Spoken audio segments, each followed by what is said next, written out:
Nós estamos dando início a mais uma aula do curso teológico de preparação de obreiros e nós estamos estudando bibliografia, tá bom? Introdução à Bíblia. Então estamos aprendendo muitas coisas sobre a Bíblia, certo? Mas não podemos esquecer de estudar os livros da Bíblia e seus significados. E dentre eles, a gente está estudando aqui, hoje estamos na apostila da página número 4, estamos continuando da onde a gente parou semana passada, que está na rede aí, no seu aula, e aqui a gente parou nas epístolas, tá bom? Então estamos estudando hoje assim, epístolas são 21 livros. Epístolas são quantos livros? 21 livros. 21 livros, que vai de Romanos a Judas, tá bom? Ao todo são 21 epístolas, tá bom? Agora, todas as epístolas, elas não foram escritas por Paulo, tá bom? Aí aqui diz assim, ó, são também conhecidas por doutrinas, pois contém a doutrina da igreja. E no caso aqui, 9 cartas foram dirigidas às igrejas, Romanos até 2 Tessalonicenses. São 9 cartas de Romanos a 2 Tessalonicenses, tá bom? E foram escritas por Paulo, 9 cartas, tá bom? 4 foram dirigidas a indivíduos, 1ª e 2ª a Timóteo, Tito e Filemon, que também foram escritas por Paulo, tá bom? Uma é dirigida aos hebreus, cristãos, carta aos hebreus. 7 são dirigidas a todos os indistintamente. A todos indistintamente. No caso, são 7 cartas que são dirigidas a todos indistintamente. E no caso é de Tiago a Judas, tá bom? Essas últimas também são conhecidas como epístolas o quê? Universais.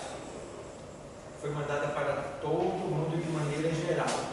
As outras foram mandadas com objetivo, com assim, direção a tal pessoa, entendeu? Essas foram mandadas não para uma pessoa, um indivíduo, mas para todas as pessoas, certo? Então, e aí vem agora, profecia é o livro de o quê? Apocalipse Ou revelação, que no grego quer dizer revelação. Trata da volta pessoal do Senhor Jesus à terra e das coisas que precederão a esse glorioso evento. Observação: nem o Antigo e nem o Novo Testamento foram organizados em ordem cronológicas, ou seja, de acordo com o tempo em que foram escritos, mas pela classificação dos assuntos. Por exemplo, segundo renomados pesquisadores da Bíblia, o primeiro livro a ser escrito foi o livro de Jó. O livro de Jó, tá bom? Porque o livro de Jó, ele foi escrito no ano de 1521 antes de Cristo. Quer dizer isso aí, faltando 1521 anos para Cristo nascer, tá bom? Já o livro de Gênesis, se você abrir aí, veja aí, quem tem Bíblia de estudo, todos têm Bíblia de estudo? Precisa ter Bíblia de estudo. Aí na Bíblia de estudo, ele diz o tempo aqui, ó. Gênesis foi escrito no ano de 1445 e terminou no ano de 1405. Levou 40 anos para se escrever Gênesis. Perdão. 1445 é isso mesmo, né? E 1405. Levou 40 anos para escrever Gênesis. Entendeu? Ó. Faltando 1445 anos para Cristo nascer, começou a escrever Gênesis. E faltando 1405 anos, foi concluído o livro de Gênesis para Cristo nascer. Certo? Então, levou aí 40 anos para escrever o livro de Gênesis. Claro, ele escreveu nas Campinas, entendeu? Porque o Espírito Santo inspirou a quem? A Moisés. Foi Moisés que escreveu. Agora, antes de Gênesis, Moisés escreveu Jó, o livro de Jó. O livro de Jó é o primeiro livro a ser escrito da Bíblia. Mas por que ele fica lá no meio? Justamente porque ele foi colocado na Bíblia cronologicamente, na sequência do tempo em que ele foi escrito, mas sim pelos assuntos que ele trata. Entende? Então, Gênesis é o quê? O princípio. Tinha que estar aqui no começo. Depois de Gênesis vem a sequência da saída de Gênesis, que é Êxodo. Aí depois vem Levítico. Aí depois vem Número. Entendeu? E daí vai. Então a gente precisa entender esses pontos, que é a Torá, o Pentateuco, o livro da lei. Né? Então, vocês estão entendendo? Entendeu? Então, passa para o outro lado.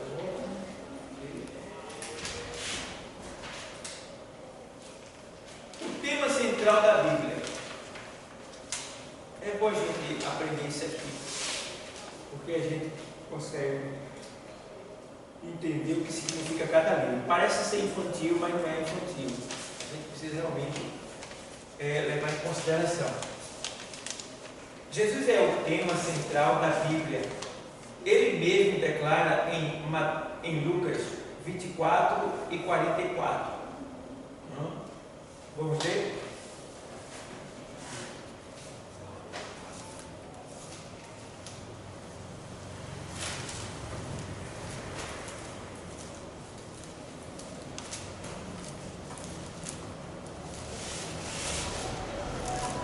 O que vocês vão ler agora é o carimbo de Jesus Cristo na nossa Bíblia. Vou ler para vocês. E disse-lhes,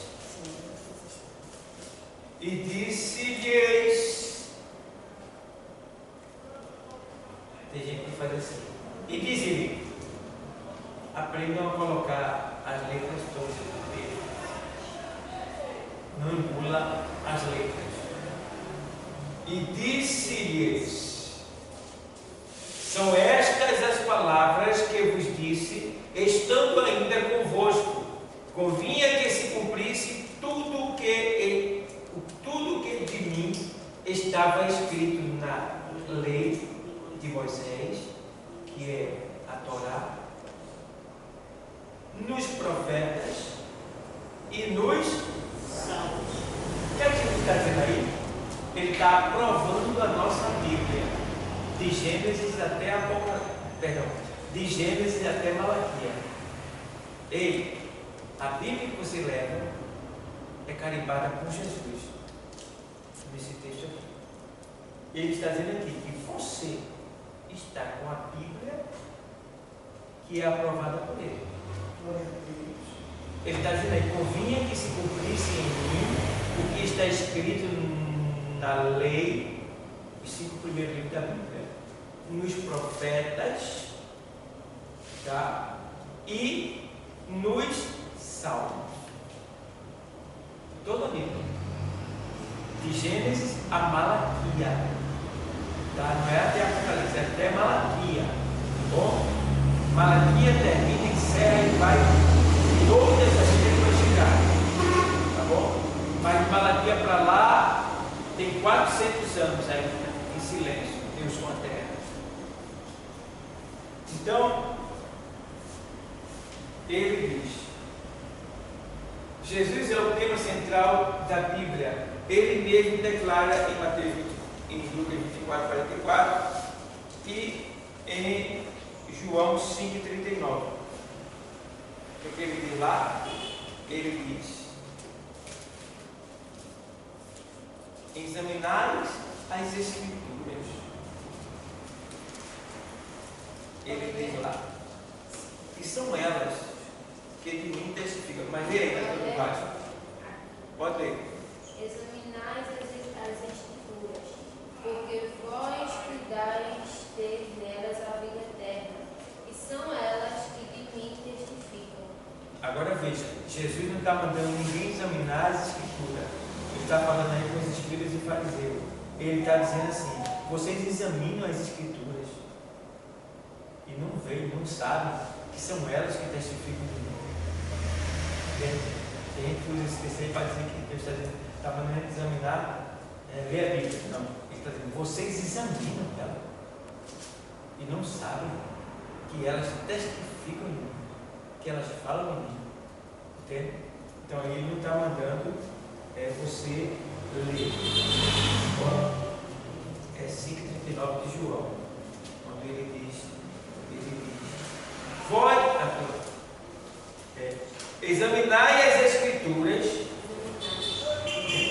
examinai as Escrituras, porque são elas, aí ele vai aqui, examinai as Escrituras, deixa eu ler o texto de cima aqui, e a sua palavra não permanece em vós, porque naquele dia ele enviou, porque naquele que ele enviou, não credes vós. Examinai as Escrituras, porque são elas, porque vós, isso mesmo, ele está dizendo assim: vocês examinam as Escrituras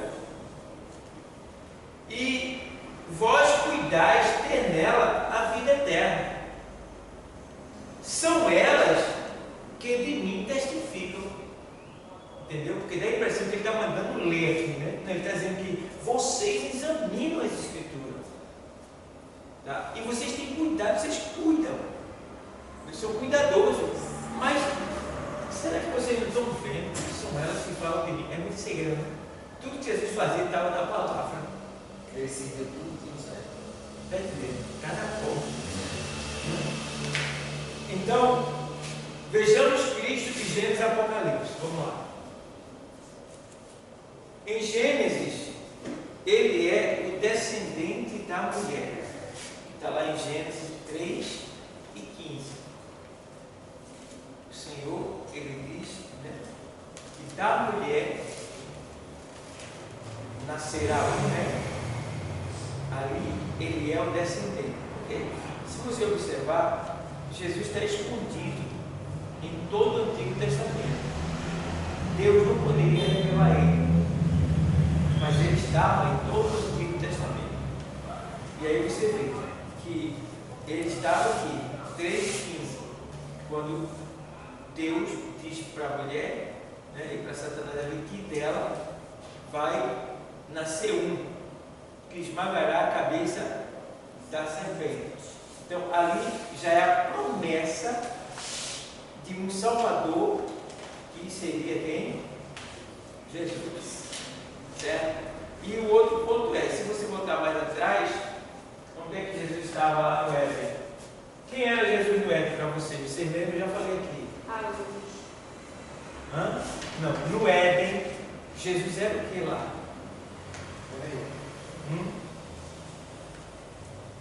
Quem lembra? No Éden, Jesus, ele é a árvore, o fruto, está entendendo? Ele é a árvore da vida, entendeu? Que Adão poderia comer dela. Não é a da ciência do bem e do mal. Ele é a árvore da vida dentro do Éden. Que quem comer dele, quem comia dela não morria. Entende? Mas Então, no literal ou na forma espiritual? no sentido literal. Literal. Ele comia do fruto para não morrer. Adão. Entendeu? O fruto era para ele não morrer. Então ele comia e tinha vida. Agora, o fruto proibido, ele morria se comesse. Entendeu? E se ele não tivesse comido nenhum? Aí ele não ia ter vida. Ele não ia ter vida, no caso, e estagnado, estacionado. Ele teria que comer do fruto da árvore da vida. Agora, do fruto da árvore da ciência, do bem e do mal, não. Entende? Porque aquela árvore era necessária para ele. Por exemplo, você pode ficar sem tomar água muito tempo. Se você quiser, você fica. Mas também, o que é que vai acontecer com você? Entendeu? Então, do mesmo jeito ele não podia ficar sem comer aquele fruto e nem tinha por que ele não comer. Na verdade, ele nem comeu. Não, ele comia dele. Poderia comer do fruto da árvore da vida. Mas do fruto da árvore da ciência do bem e do mal ele não poderia comer. Porque no dia que comesse ele não morreria. Entendeu? Entendeu ou não? Entendeu vocês aí? Amém. Entendeu? Amém. Então, Por isso que Jesus no Éden é aquela árvore da vida. Símbolo que eu falei, ensinei semana passada, retrasado. Tipo e metáfora. Tá? São coisas que simbolizam algo que vai acontecer lá na frente. Então, Jesus dentro do Éden, porque Jesus tem todo o Antigo Testamento. Jesus dentro do Éden, Antigo Testamento. Jesus dentro do Éden, a árvore da vida. E quando Adão peca, cadê Jesus? Quando eles caem, cadê ele agora? Quem acha ele quando ele peca? Deus chega e pega o quê? Um cordeiro e sacrifica para cobrir a vergonha de Adão e Eva. Quem é aquele cordeiro? Aí cobre ele. E daí vai, Deus aparecendo aqui e ali, em cada ponto. Metáfora, tipologia, e daí vai. Aí em todos os versículos da Bíblia, Jesus está escondido. Ali. Interessante, né? Agora você tem que olhar pelos olhos do Espírito. É detalhe. Você tem que ler minuciosamente. E quando você pega isso, é tão bom para você pregar, porque você diz, olha, você pega uma analogia dessa, de que a árvore da vida, ela é Jesus ali dentro, né? Que simboliza que, no caso, quem se alimenta de Jesus nunca vai morrer. Ele me disse, quem come, né? Eu sou o pão da vida. Quem comer desse pão nunca morrerá. Entendeu? Pronto. Lá no Éden era o fruto da árvore da vida. Quem comia dela nunca morreria. Entendeu? E daí vai. Vamos lá. Em Êxodo, ele é o quê? Ele é o Cordeiro Pascual. Cordeiro Pascual. Tá bom? Então, onde é que Jesus aparece lá no Egito? No meio do povo dele. Onde é que Deus ali vai estar esclarecendo, mostrando ali, não é Jesus, o nome de Jesus, a pessoa. Mas onde é que Jesus está escondido ali? Na hora da saída do Egito. Quando eles têm que fazer o quê? Matar um animal e pegar o sangue e colocar nas portas da sua casa. Ali é o quê? Um tipo de Jesus, que seria o Cordeiro da Páscoa, que seria instituído no deserto. Então, aquele cordeiro que foi morto e assado. E observa, eu falei sobre a Páscoa semana passada, dei doutrina sobre a Páscoa na série, e aquele cordeiro que ali estava, eles iam passar o sangue na beira da porta, né? E ele teria que ser assado, está lá em Êxodo 12. Ele teria que ser assado, ele não podia ser cozinhado e nem cru, tem que ser assado. Por que assado? Porque Jesus ia para o inferno no nosso lugar. Entendeu? Jesus tomou o nosso lugar no inferno. Entendeu? Outra coisa, o cordeiro ali tinha que ser de 1 ano no máximo, não podia ser de 1 ano e 1 dia. Entendeu? Porque o cordeiro, ele só é cordeiro enquanto ele tiver 1 ano. Quando ele completar 1 ano e 1 dia, ele já não é mais cordeiro. Por quê? Porque o cordeiro, enquanto ele é cordeiro, ele não tem desejo sexual. Por isso que Jesus é o Cordeiro de Deus que tira o pecado do mundo. Ele não teve nenhum desejo sexual. Você está entendendo? Ele é o Cordeiro que tira o pecado do mundo. Por isso que Jesus nem teve filho, claro, ele não veio para ter filho, ele não veio para casar, ele veio para ser sacrificado, porque ele é o Cordeiro de Deus que tira o pecado do mundo. Mas ele se equivocado. Não, ele foi tentado. Ele foi tentado em tudo, diz a palavra. Em tudo que você imaginar, ele foi tentado. Certo? Então, está ali Jesus aparecendo na saída do Egito, como sendo ele o Cordeiro da Páscoa. Cordeiro Pascual. E daí vem. Aí está aqui, ó. E ele é o Cordeiro Pascual. Em Levítico ele é o sacrifício expiatório. O sacrifício ali era a tipologia do sacrifício que havia de acontecer no futuro. Em Número ele é a rocha querida. Você sabe que eu sou, ele deixa bem claro, né? Quem tiver sede, que venha e beba da fonte da água da vida. Aí vem mais assim, e ainda tem o nome, ele é o quê? Profeta. Que lá ele diz assim, ó, o Senhor levantará um profeta do meio de vós, a ele obedeceis. Aí muitos têm esse profeta como sendo Josué, mas Josué é a forma grega do nome Jesus, que o nome dele lá é Yeshua, a forma grega do nome Jesus. Aí vem em Josué, o capitão dos exércitos do Senhor. Está tudo aí para você conferir depois. Em Juízes, ele é o libertador. Anota aí. Em Juízes, ele é o libertador. Gênesis 18, 25. Para falar sobre questão de libertação. Anota aí com uma caneta. Em Juízes, ele é o libertador. Aí você coloca Gênesis 18, 25. Em Ruth, é o parente divino. Você coloca aí Ruth 3 e 9. Ruth 3 e 9. Em Reis e Crônica, é o rei prometido. Aí você coloca Apocalipse 19 e 16. Em Esther, é o advogado. Aí você coloca 1 João 2 e 1. Filhinhos, não pequei, mas se pecar, tem. Em Jó, é o Redentor que vive.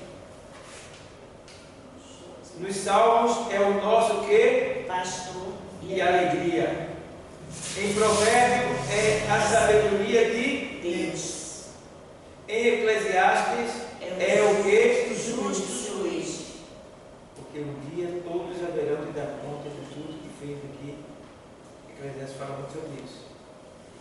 Em Cantares de Salomão, é o nosso que? Nosso amado. Nos profetas, ele é o Messias o que? Prometido. Nos Evangelhos, é o Salvador do Mundo. em Atos, ou seja, nos Atos, é o Cristo que? Poderoso. Nas Epístolas, é a cabeça da igreja. Em Apocalipse, ele é o Alfa e o Ômega. É o Cristo que volta para reinar. Pronto. Daí. São símbolos dos livros que demonstram que Jesus está ali. Tá bom? Então, nos Evangelhos, ele ficou um pouco a desejar que ele poderia colocar nos 4 Evangelhos, cada Evangelho simboliza um animal, né? Tem um que é o homem, né? O boi, a águia, e daí vai. Então, tá aí. E aí a gente vê agora, a gente deixa para a semana que vem, essa outra parte aqui. Como utilizar bem a Bíblia, tá bom? Deus abençoe a todos e vamos agradecer a Deus por tudo.